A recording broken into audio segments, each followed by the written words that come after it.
Commas in a series. For most of you, this is a review. You generally use commas correctly in your papers to separate words or phrases within a sentence. If you take a look at the first example under words in a series, you'll see that January, February, and March are all summer months in the Southern Hemisphere. Notice that there is a comma between the words January and February and. The commas go after each word in the series until you get to the conjunction. So make sure that you have the commas all the way to the conjunction, as in the engine rattled, comma, coughed, comma, and stalled. Notice too, those are all wonderful action verbs. We learned the last couple of days about compound sentences and using coordinating conjunctions to join two independent clauses. And we know even in those compound sentences that the comma comes before the conjunction. It is the same principle for commas in a series. If you take a look at the second row here on the box, phrases in a series, you'll notice that instead of just having one word, you have several words that need to be separated by the commas.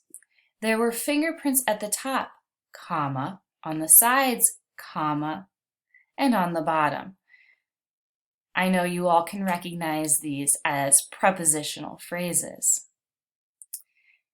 In the next sentence, you have cut into pieces, aged for a year, and well dried.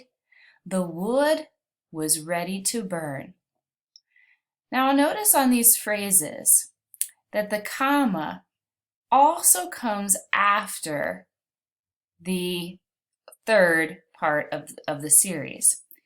This is not because of the series, but because this is a participial phrase, or three past participial phrases. The final one here, we look at infinitive phrases, to pitch in a World Series game, to practice medicine, and to run for mayor are all things I hope to do someday. Notice in this sentence, there is not a comma after the third part of the series, to run for mayor. Can you guess why? If you said that these infinitive phrases are the subject of the sentence, you are correct. And remember that we never separate the subject from the verb with a comma. Very different than when we have a participial phrase before the subject. In this case, would. Finally, here we have clauses in a series. We sang, we danced, and we played trivia games. These are short, independent clauses. They could be sentences. We sang, period. We danced, period. And we played trivia games. Each of these clauses have a subject and a verb and a complete thought. But when they are short, like these, only subject and verb, we can include them in one sentence as a series of clauses. We can also include short subordinate clauses in a series.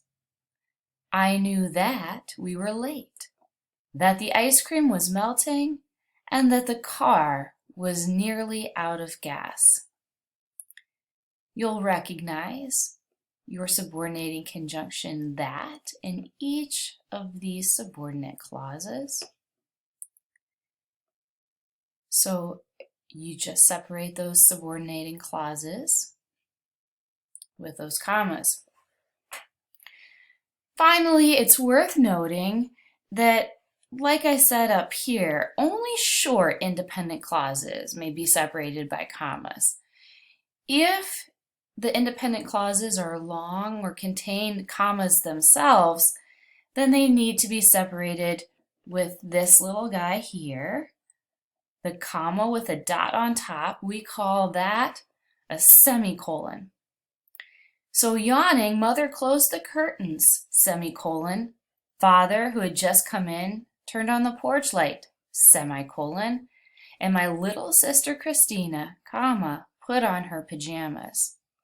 Again, these are independent clauses. They could be sentences.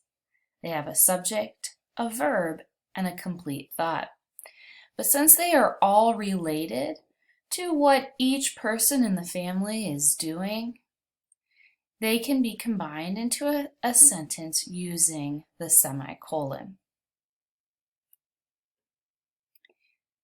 Please take a few minutes and write these notes in the grammar section of your English notebook.